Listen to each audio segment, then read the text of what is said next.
जी, आज की हमारी जो क्लास है वो IAS 21 that is foreign exchange. Foreign exchange normally बड़ी बड़ी जो कंपनीज़ हैं जिनका इंटरनेशनल बिजनेस है वो अपने बिज़नेस को बूस्टअप करने के लिए कर्ज़ा लेती हैं और या कर्ज़ा लेके उसमें कोई एसेट वगैरह परचेज़ कर लेती हैं, इंपोर्ट करती हैं एसेट की, या फिर किसी किस्म की इन्वेंट्री वगैरह परचेज़ करती हैं, या वैसे कर्ज़ा लेकर अपना बिज़नेस को इन्हेंस करती हैं। तो उनका जो कर्ज़ है वो जिस मुल्क में वो रह रहे हैं उस मुल्क की हद तक नहीं होता, बल्कि उनका कर्ज़ जो है वो बाहर के ममालिक की हदूद तक भी फैला होता है। मिसाल के तौर पर अगर मैं पाकिस्तानी हूँ और अगर मुझे कोई एसेट, कोई मशीनरी ऐसी चाहिए जो कि सिर्फ अमेरिका में मिलती है और अमेरिका में मेरे पास इतने पैसे नहीं है कि मैं उनसे कोई मशीन ले सकूं, तो मैं किसी अमेरिकन बैंक के साथ कॉन्ट्रैक्ट करता हूं कि जी मुझे ये मशीन दे दे, मैं आपको इसकी पेमेंट कर दूंगा। महीने बाद करूं, 2 महीने बाद करूं, 6 महीने बाद करूं, या मैं इसको ये कह देता हूं कि जी आप मुझे ये चीज़ भेज दें, जैसे चीज़ मेरे पास इंपोर्ट होकर आएगी मैं आपको पेमेंट कर दूँगा। ठीक है, जैसे रिस्क एंड रिवॉर्ड्स, जैसे शिपमेंट जो है वो ट्रांसफ़र होगी, वहाँ से रिस्क एंड रिवॉर्ड सारे मेरे पास मिल जाएंगे, मुझे मिल जाएंगे, तो मैं इसको क्या करूँगा, मैं इसको इसकी पेमेंट करने के लिए रेडी हो जाऊँगा और अल्टीमेटली फिर इन फ्यूचर जाके मैं पेमेंट कर दूँगा। ठीक है, 3 सिनेरियोज बन सकते हैं। पहला सिनेरियो क्या बन सकता है, मैं कहूँगा कि जनाब मुझे ये फ़लाँ चीज़ दे दें, मैं आपको इन फ्यूचर इसकी पेमेंट कर दूँगा। ठीक है जी, फ़लाँ चीज़ मुझे मिल गई, इन फ्यूचर मैंने इसकी पेमेंट कर दी, दैट्स इट। फिर दूसरा सिनेरियो ये बन सकता है, मैं इसको ये कह सकता हूँ कि अच्छा भाई ऐसा है कि मुझे ये एक चीज़ दे दो, लेट सपोज लाख रुपए की, इसमें से मैं आपको 80,000 रुपये इस साल दे दूंगा और 20,000 रुपये जो है मैं आपको अगले साल दे दूंगा, या अभी दे दूंगा 20,000 या अपना 80,000, या फिर 20,000 6 महीने बाद दे दूंगा। मतलब कुछ ना कुछ इस तरह की सिचुएशन मैं बना लूँगा कि कुछ पैसे अभी और कुछ पैसे बाद। और तीसरा सिनेरियो ये हो सकता है कि मुझे वो कह के नहीं भाई कुछ एडवांस पे करें तभी हम आपको मशीन भेजेंगे।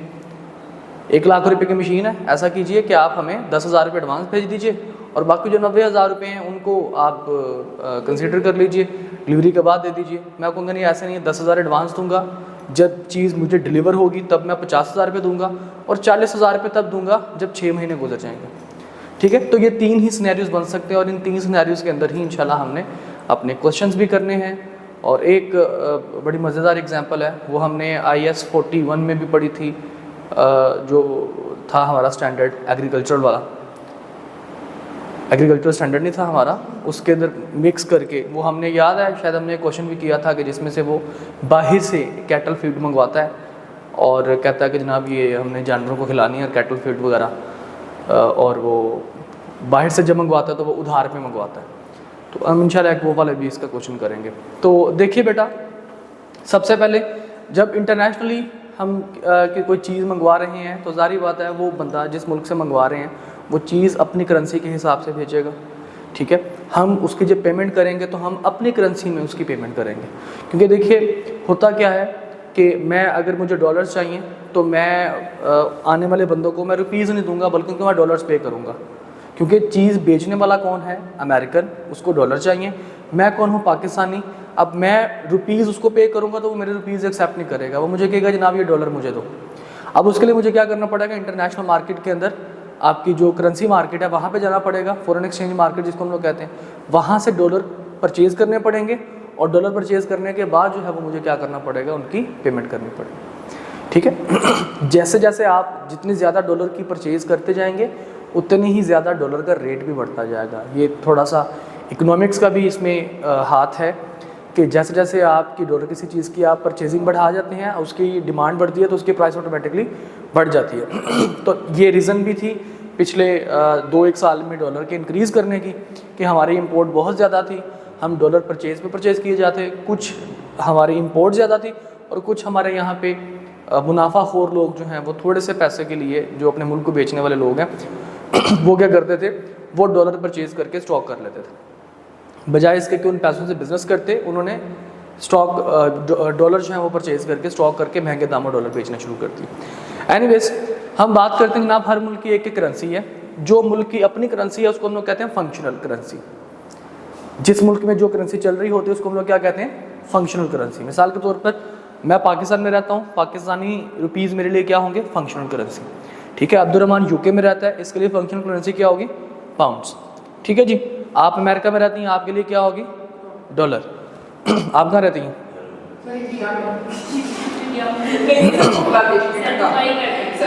दुबई में रहती हैं जी, दुबई में रहती हैं। अगर आप दुबई में रहती हैं तो आपके लिए लोकल करेंसी, आपके लिए फंक्शनल करेंसी क्या होगी, दिरहम। तो हर मुल्क की, जिस मुल्क में आप काम कर रहे हैं, जिस मुल्क में आप रह रहे हैं, उस मुल्क के करेंसी को हम लोग क्या कहते हैं, फंक्शनल करेंसी। ठीक है, एक मुल्क जिसमें आप मुल्क में रह रहे हैं वो फंक्शनल, तो दूसरे मुल्क की करेंसी आपके लिए क्या होगी, फॉरेन करेंसी। ठीक है, जिस मुल्क में आप रह रहे हैं वो क्या है, फंक्शनल, और आपके लिए दूसरे मुल्क की करेंसी क्या होगी, फॉरेन। जैसे मैं पाकिस्तान में रहता हूँ तो मेरे लिए PKR जो है वो फंक्शनल है, और डॉलर मेरे लिए क्या होंगे, फॉरेन करेंसी। ठीक है, पाउंड मेरे लिए क्या होंगे, फॉरेन करेंसी। ओके, दिरहम मेरे लिए क्या होंगे, फॉरेन करेंसी। और अगर मैं इसको अब मैं जब कोई कर्जा लेता हूँ या किसी किस्म की मैं कोई चीज़ मंगवाता हूँ तो अल्टीमेटली मुझे उसको प्रेजेंट भी करना पड़ेगा अपने बुक्स ऑफ अकाउंट्स के अंदर। ठीक है, तो जिस करेंसी में मैं अपने बुक्स ऑफ अकाउंट्स में प्रेजेंट करूँगा वो करेंसी मेरे लिए क्या बन जाएगी, प्रेजेंटेशन करेंसी। मेरे लिए वो क्या बन जाएगी, प्रेजेंटेशन करेंसी। ठीक है, अब बुक्स ऑफ अकाउंट्स में मुझे इजाज़त है, स्टैंडर्ड मुझे ये नहीं कहता कि आप अपनी ही करेंसी में लिखें, स्टैंडर्ड मुझे कहता है जी आप जिस करेंसी में मर्जी आप लिख सकते हैं। ठीक है, तो अब मैं अपनी आसानी के लिए इसको PKR में कन्वर्ट कर देता हूँ क्योंकि मैं पाकिस्तान में रहता हूँ, मुझे पता चले कि मुझे एक्चुअल में कितने पैसे पे करने। That is called presentation currency. तो जो भी प्रेजेंटेशन करेंसी होगी वो जो भी हमने फाइनेंशियल स्टेटमेंट्स में लिखी होंगी वो सारी की सारी हमारी प्रेजेंटेशन करेंसी। अच्छा जी, अब आपको पता है कि फ़ॉरेन एक्सचेंज जो फ़ॉरेन रेट होते हैं, फ़ॉरेन करेंसी के जो रेट्स हैं वो स्टेबलाइज्ड नहीं होते इतने, वो डेली बेस पे कोई ना कोई थोड़ा बहुत जो है वो चेंज आता रहता है। ख़ास करके डॉलर के अंदर तो आपने पिछले 1-2 साल में देखा होगा कि हमारे अखबार वाले भी और जनाब हमारे जो हैं वो आवाम भी और सोशल मीडिया हर जगह पे आज डॉलर इतने का हो गया, आज डॉलर इतने का हो गया, डॉलर बढ़ गया, डॉलर कम हो गया। यकीन करें मुझे तो अब डॉलर की कीमत का पता ही नहीं है, वो 280 पे ही चल रहा है। वो आपने खबर लास्ट टाइम कब देखी थी 280 की? अगर ये मैं 2 साल पहले की बात करता तो हम सुबह सुबह पहले हाथ ही देखते थे डॉलर की प्राइस क्या है, हालांकि हमारा कंसर्न नहीं है, लेकिन हम देखा करते थे डॉलर की प्राइस क्या है, क्योंकि हमें दिखाया जाता था जहाँ भी फेसबुक ओपन करें डॉलर, टीवी ओपन करें डॉलर, अखबार पढ़ें डॉलर। ठीक है, तो वो बताया जाता था। इसका मतलब क्या है कि जनाब डॉलर की जो प्राइस है, बात बताने का मकसद यहाँ पे क्या है कि डॉलर की जो प्राइस थी वो फ्लक्चुएट करती थी। ओके, अब जब डॉलर की प्राइस फ्लक्चुएट करती है तो इसका मतलब क्या हुआ कि अगर मैं आज कोई चीज़ परचेज़ करूँगा तो उसकी डॉलर में कन्वर्जन जो है वो कुछ और होगी, और अगर मैं जब उसको जाके अगर उसकी मैं पेमेंट कोई 1 साल बाद करूँगा तो उस टाइम पे रेट कुछ और हो चुका होगा। ठीक है, तो मुझे पेमेंट तो डॉलर में करनी है। अब जब मैं डॉलर में करूँगा तो मुझे क्या होगा जब मैं पेमेंट डॉलर में करूँगा तो उसका रिज़ल्ट क्या होगा, उसका रिज़ल्ट सिंपल सा ये होगा कि भाई मुझे देखना पड़ेगा कि जब मैंने कर्ज़ा लिया था उस टाइम रेट क्या था और जब मैंने कर्ज़ा पे करना है उस टाइम रेट क्या है। ठीक है, अब वो दोनों का जो रेट डिफरेंस है वो मेरे लिए क्या बन जाएगा, वो मेरे लिए बन जाएगा एक्सचेंज डिफरेंस। क्या बन जाएगा मेरे लिए, एक्सचेंज डिफरेंस। ठीक है, अब एक्सचेंज डिफरेंस की बात करते हैं। I am sorry. अब एक्सचेंज डिफरेंस जो है वो कैसे कैलकुलेट हम लोग करेंगे, हम सबसे पहले निकालेंगे एक्सचेंज रेट। क्या निकालेंगे हम लोग, एक्सचेंज रेट। वो एक्सचेंज रेट क्या है, वो एक्सचेंज रेट ये है कि जनाब आपकी जो फंक्शनल करेंसी है in terms of foreign currency या foreign currency in terms of your functional currency. ठीक है, एक्सचेंज रेट जो है वो 2 तरीके का है जिसको हम लोग कहते हैं डायरेक्ट कोटिंग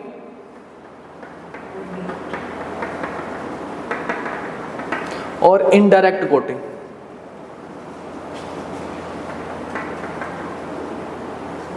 देखिए डायरेक्ट कोटिंग क्या है, इसका मतलब है जनाब $1 कितने रुपीस का। मिसाल के तौर पर मैं कहता हूं जी $1 इक्वल्स टू 100 PKR। $1 कितने का है, 100 रुपये का। This is called direct coating. Indirect coating क्या है, मैं अगर कहता हूं जनाब $1 कितने डॉलर का है जी, तो $0.01 का। Okay, this is called indirect coating. मैं अपनी functional currency in terms of अगर मैं functional currency in terms of foreign currency देखूं तो मेरे पास क्या होगा, इनडायरेक्ट, और अगर मैं foreign currency in terms of PKR देखूं तो मेरे पास क्या होगा, डायरेक्ट कोटिंग होगा। ठीक है। अच्छा, अब ये मेरे पास आ गया एक्सचेंज रेट। अब एक्सचेंज रेट समझ में आया कि जो भी मुल्क मेरा, जिस मुल्क दूसरे मुल्क की करेंसी में जो मैं इसको कन्वर्ट करूंगा अपनी करेंसी को। अच्छा जी, अब दूसरा आपके पास है जनाब स्पॉट रेट। स्पॉट रेट क्या चीज़ है? स्पॉट रेट वो चीज़ है कि जनाब जब आप जिस टाइम पे आपकी लायबिलिटी इंकर हुई, जब आपको एसेट मिल गया, ठीक है, जब आपको एसेट मिल गया या आपको कर्जा मिल गया, यानी कि जिस टाइम पे आपकी लायबिलिटी इंकर हुई है हकीकत में, उस टाइम वाले रेट को हम लोग क्या कहेंगे, स्पॉट रेट होगा। ये भी एक्सचेंज रेट, लेकिन ये कौन सा एक्सचेंज रेट होगा कि जो हमारे पास at the time of liability, जब हमारी लायबिलिटी इंकर होगी, ठीक है, या हमारा एसेट रिसीवेबल या पेएबल दोनों, ये भी तो पॉसिबल है ना कि हम चीज़ बाहर बेचें, ठीक है, तो हम चीज़ बाहर के मुल्क में बेचेंगे तो उल्टा केस हो जाएगा, जो हमारा पेएबल होगा वो उसके जैसा हमारा रिसीवेबल हो जाएगा। तो जब आपकी लायबिलिटी इंकर हो जाए या आपको एसेट रिसीवेबल बन जाए तो जो रेट उस टाइम, जो एक्सचेंज रेट उस टाइम होगा उसको हम लोग क्या कहते हैं, स्पॉट रेट। ठीक है। और क्लोजिंग रेट है eight the end of financial year, कि जब आप रिपोर्टिंग बना रहे होते हैं, फाइनेंशियल ईयर क्लोज कर रहे होते हैं अपना, और क्लोजिंग डेट पे जो आपका एक्सचेंज रेट होगा उसको हम लोग क्या कहेंगे, क्लोजिंग रेट। ओके, तो तीन किस्म के रेट, एक तो एक्सचेंज रेट की फर्दर टाइप्स, स्पॉट रेट जब लायबिलिटी इंकर होती है या जब आप पेमेंट वगैरह करते हैं। ठीक है, मतलब मिसाल के तौर पर आपने एसेट परचेज किया $1 लाख का, तो $1 लाख जो है, लेट सपोज $10 का $1 था, तो आप क्या लिखेंगे जी, 1 मिलियन की लायबिलिटी लिखेंगे, एसेट को डेबिट कर देंगे, पेएबल को आप क्रेडिट कर देंगे।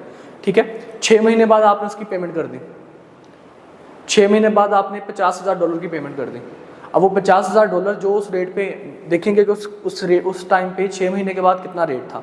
ठीक है, अब जब आप पेमेंट करेंगे उसको भी हम लोग पेमेंट के टाइम पे भी जो आप रेट देखेंगे that would be called spot rate. ठीक है, पेमेंट के टाइम पे जब आप रेट देखेंगे that would be called spot rate, और जब आपकी लायबिलिटी इंकर होती है उस टाइम पे देखेंगे हम क्या कहेंगे इसको, स्पॉट रेट। और closing rate at the end of financial reporting period, कि जब भी आपके रिपोर्टिंग पीरियड के एंड पे, यानी कि 31 दिसंबर आपका रिपोर्टिंग पीरियड है तो उस डेट पे, 30 जून है तो उस डेट पे। जी मतलब जो लोग फॉर एग्जांपल लायबिलिटी है जो उसको पे ऑफ करेंगे तो उस रेट को स्पॉट रेट नहीं है, इसी रेट नहीं, उस रेट को, जिस रेट पे जो उस टाइम पे प्रिवेलिंग रेट होगा, जो एक्सचेंज रेट होगा उसको हम लोग कहेंगे स्पॉट रेट। ओके, मतलब एंड पे रिपोर्टिंग डेट के एंड पे वो जो रेट निकलेगा दैट वुड बी क्लोजिंग, और दरमियान में जब भी हम लोग रेट को कंसीडर करेंगे that would be called spot rate. Sir अगर हम इतना डर है कि हमें ट्रांजैक्शन का ज़्यादा पैसे ना देने पड़ जाए तो हमने हेजिंग क्यों नहीं करते? देखिए, करेंसी के अंदर करेंसी आपके कंट्रोल में नहीं है, आप हेजिंग करवाते हैं प्रोडक्ट की प्राइस के ऊपर, ठीक है, या लोन के ऊपर आप जो है वो हेजिंग करवाते हैं कि जी फ्लक्चुएशन जितनी मर्जी आ जाए इंटरेस्ट रेट में, मैं इंटरेस्ट रेट आपको 10% दूंगा, ठीक है, या फिर दूसरा कि जनाब फ्लक्चुएशन जितनी मर्जी प्राइस में आ जाए, मैंने आपसे चीज़ 10,000 रुपये में खरीदनी है। अब वो हेजिंग होती है प्राइस में या इंटरेस्ट रेट में। एक्सचेंज रेट, करेंसी रेट जो है ये आपके कंट्रोल में नहीं है, ये एक बंदे के कंट्रोल में नहीं है, ये जो है वो आपके पास इंटरनेशनल मार्केट के अंदर है। देखिए, आपको डॉलर कहाँ से मिलेंगे, आपको डॉलर कहाँ नहीं, बाहर से नहीं मिलेंगे। पाकिस्तान में पहले आप बाहर के मुल्क में जाएंगे डॉलर लेके आएंगे, नॉट स्टॉक एक्सचेंज, आपकी फॉरेन करेंसी मार्केट होती है एक, ठीक है, एग्जैक्टली तो आपकी फॉरेन करेंसी मार्केट होती है, वहाँ से आप डॉलर परचेज करते हैं, तो आप थर्ड पार्टी से डॉलर परचेज कर रहे होते हैं, तो थर्ड पार्टी तो नहीं आपको कहेगी कि जनाब नहीं डॉलर जो है वो आपने हेजिंग की थी तो अब आपको इतने पे मिलेगा। फॉरेन करेंसी मार्केट या फॉरेन एक्सचेंज मार्केट, दोनों इसका नाम है। ओके, हाँ जी, एनी क्वेश्चन? अच्छा, अब हमने कहा कि जनाब ये करेंसी भी हम देख लिया, हमने रेट भी देख लिया। हम ट्रांजैक्शन इंटरनेशनल करते हैं दो तरह की चीज़ों में, एक हमारी है मॉनेटरी आइटम और एक है हमारी non monetary item. What do mean by monetary items?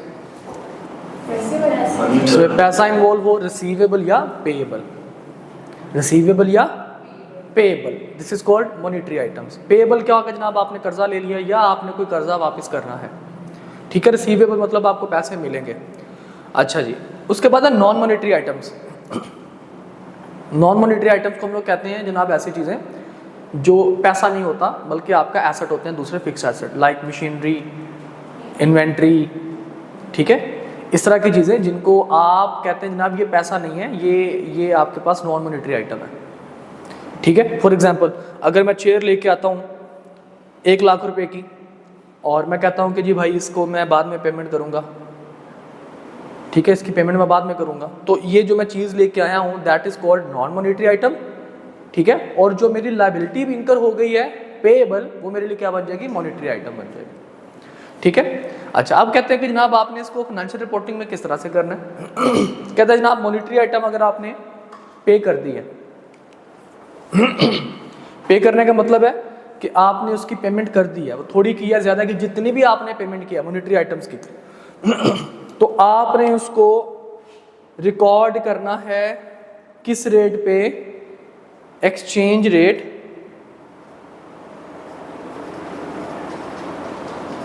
Eight payment. Payment के टाइम पे जो एक्सचेंज रेट होगा आपने उसको क्या करना है, उस पर रिकॉर्ड करना है। ठीक है, मतलब आपकी लायबिलिटी 1 जनवरी 2024 को इंकर हुई, आपने पेमेंट इसकी जाके कर दी 1 दिसंबर 2024 को। ठीक है, तो 1 दिसंबर 2024 को जो रेट होगा आप उसके ऊपर उस टाइम पे इसकी रिकॉर्डिंग कर रहे होंगे। अब जारी बात है 1 जनवरी 2024 और 1 दिसंबर 2024 में 12 महीनों का तकरीबन जो 11 महीनों का जो गैप है उसमें रेट भी चेंज हुआ होगा, तो आपको या तो एक्सचेंज के ऊपर या रेट कम हो जाएगा या फिर रेट बढ़ जाएगा। रेट बढ़ा और अगर आपने पे करना हुआ लॉस हो जाएगा, रेट कम हुआ और आपको पे करना हुआ तो गेन आ जाएगा। तो इसको हम लोग कहते हैं एक्सचेंज गेन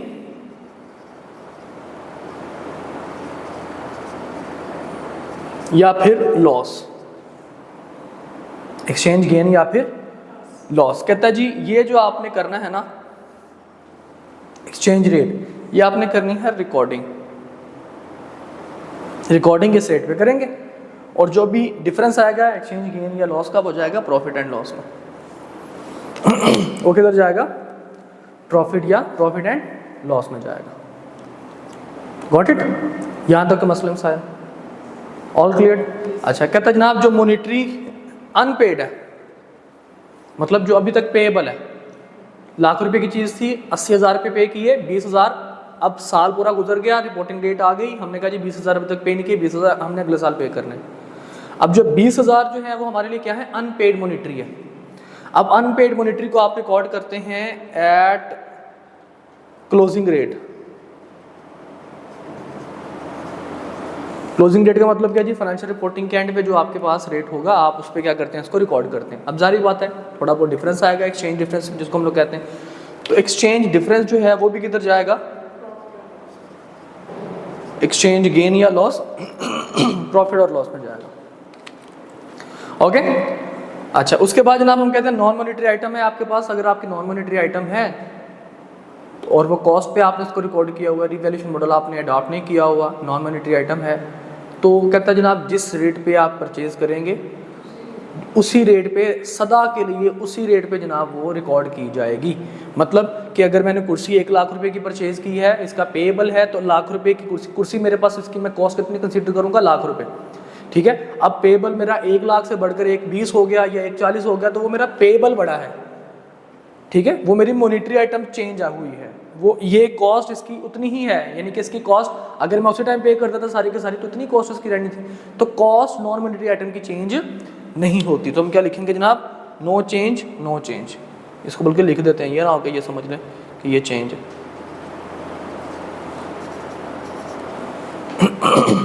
ओके और अगर आप इसको रीवैल्यूएशन पे लेके जा रहे हैं जो कि बहुत रेयर चांसेस हैं और ख़ास करके कैफ लेवल पे इसको ना डिस्कस किया जाता है ना पूछा जाता है, अगर आप इसको फिर भी फेयर वैल्यू पे लेके जाते हैं, रीवैल्यूएशन मॉडल पे लेके जाते हैं, तो जाहिर बात है जब आप इसको रीवैल्यू करेंगे तो अब इसका फिर आप देखेंगे कि रीवैल्यूएशन डेट पे जो इसका एक्सचेंज रेट हुआ, ठीक है, एक्सचेंज रेट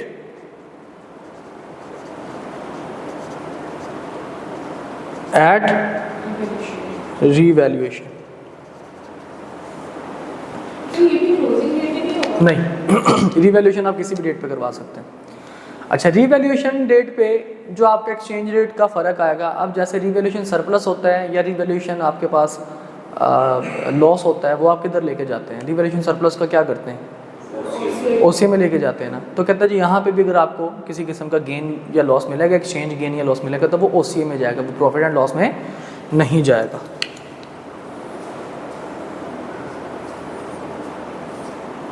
एक्सचेंज गेन और loss to OCI, other comprehensive income में लेके जाएंगे इसको। ओके, समझ में आ गई कहानी? किसी किस्म का मसला मसाइल, ये पूरा स्टैंडर्ड है, ठीक है। अब हम इसके करते हैं कुछ क्वेश्चंस।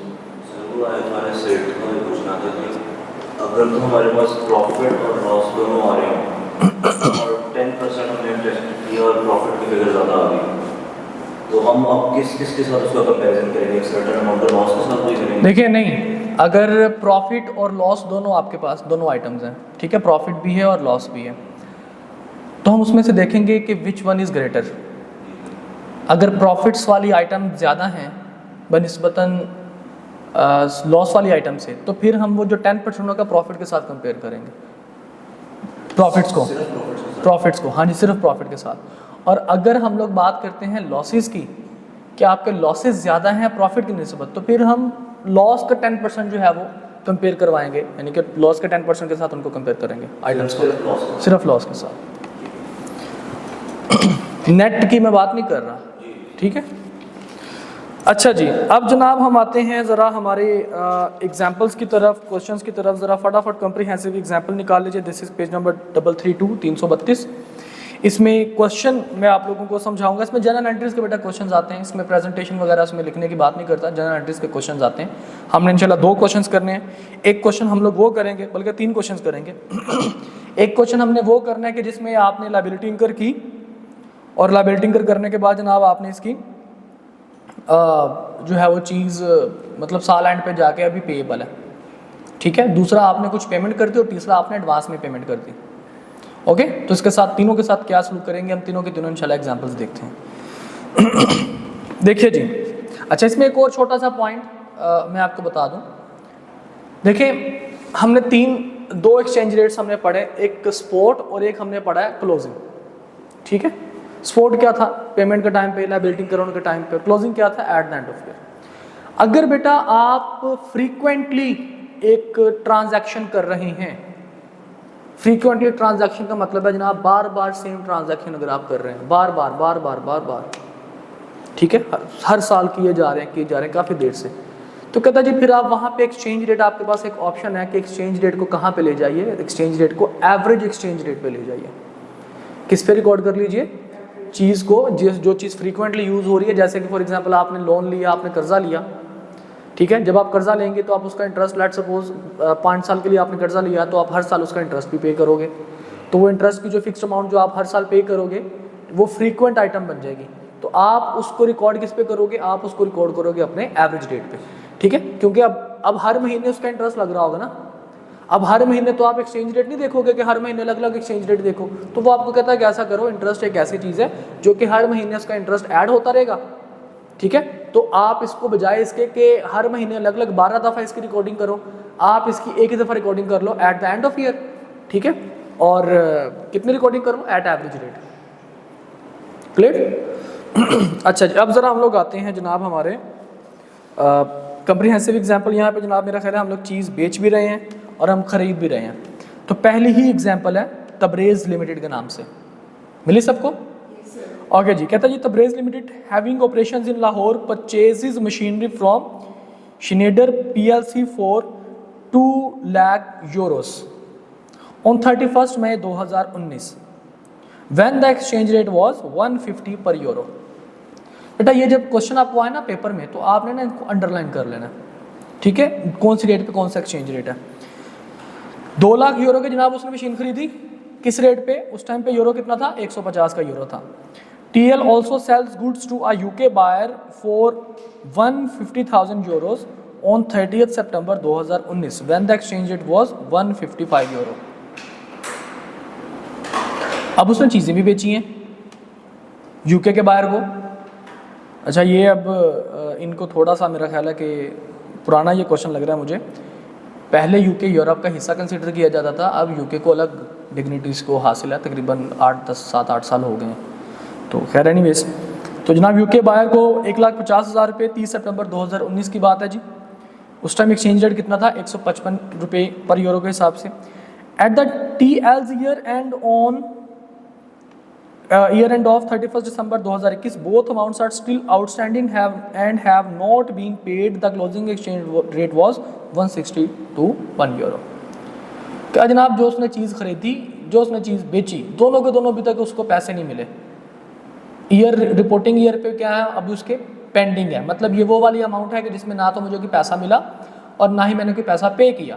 ठीक है, ये सिंपल सी एग्जांपल है। पहले वाला केस है हमारा कि जनाब ये अनपेड है सारे के सारा। तो अनपेड को हम लोग किस पे रिकॉर्ड करते थे?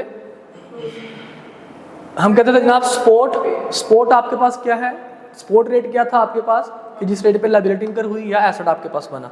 तो 150 31 मई को और 155 जो है वो 30 सितंबर को, ये हमारा बन गया सपोर्ट रेट, और 160 हमारा बन गया क्लोजिंग रेट। ठीक है, तो स्पॉट रेट पे जब लायबिलिटी या पेमेंट वगैरह हम लोग करते हैं या किसी किस्म का हमें रिसीट मिलती है वो हम लोग स्पॉट रेट पे लेके जाते हैं। ओके, और बाकी जो है वो हम लोग क्लोजिंग रेट पे लेके जाते हैं। अब हमने इसकी एंट्रीज पास करनी है।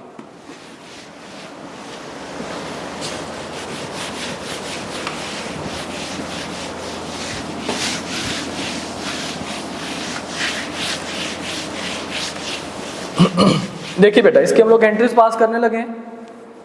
तो सबसे पहले उसने कहा जी मशीन उसने परचेज किया है 2 लाख यूरो की। तो 150 का जनाब 1 यूरो था। 31 मई 2019 की ये बात है कि क्या हुआ उस डेट पे, हमारा प्रॉपर्टी प्लांट एंड इक्विपमेंट बढ़ा, मशीनरी हमने परचेज की टू पेएबल, क्योंकि हमने अभी तक पैसे पे नहीं किए। अगर पे करता तो बैंक आ जाता। कितने अमाउंट से? हमने कहा जनाब 2 लाख यूरो का आपने एसेट था और 1 यूरो 150 रुपये का था। कितने पैसे हो गए? 30 million।